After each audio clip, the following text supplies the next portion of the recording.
മനോനില തെറ്റി നാട്ടുകാർക്കും വ്യാപാരികൾക്കും ഭീഷണിയായ ആളെ ചെറുപുഴ പോലീസ് ചികിത്സയൊരുക്കി നൽകി നന്മയ്ക്ക് ഒരു മാതൃകയായി. ചെറുപുഴയിലും പരിസരങ്ങളിലും അലഞ്ഞു തിരികെയായിരുന്ന യുവാവിനെ ചെറുപുഴ പോലീസ് ഇടപെട്ട് അഭയകേന്ദ്രത്തിലെത്തി. ദിവസങ്ങളോളമായി ചെറുപുഴ പാടിയൊട്ടിച്ചാൽ ടൗണുകളിലൂടെ അലഞ്ഞു തിരികെയായിരുന്നു തമിഴ്നാട് മധുരൈ സ്വദേശി വിജയകുമാറിനെയാണ് ചെറുപുഴ പോലീസ് ഇടപെട്ട് അഭയകേന്ദ്രത്തിലെത്തിച്ചത്. കഴിഞ്ഞ ദിവസം ചെറുപുഴയിലെ വ്യാപാര സ്ഥാപനങ്ങളിൽ കയറിയിറങ്ങുകയും റോഡിലൂടെ നടക്കുമ്പോൾ പ്ലാസ്റ്റിക് ബോട്ടിലുകൾ വലിച്ചെറിയുകയും ചെയ്യുന്ന യുവാവിനെക്കുറിച്ച് വ്യാപാരികളാണ് പോലീസിനെ അറിയിച്ചത്.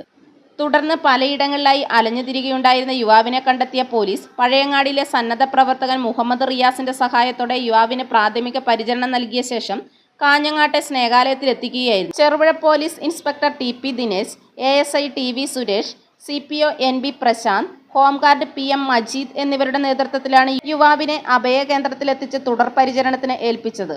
5 ലക്ഷം രൂപയുടെ സമ്മാനങ്ങൾ നേടാൻ റെഡിയാണോ? മലയോര മേഖലയിലെ ഏറ്റവും വലിയ ജ്വല്ലറി ഷോറൂമായ പടിഞ്ഞാത്ത് ഗോൾഡ് ആൻഡ് ഡയമണ്ട്സ് ഒരുക്കുന്നു സമ്മാന പെരുമഴ.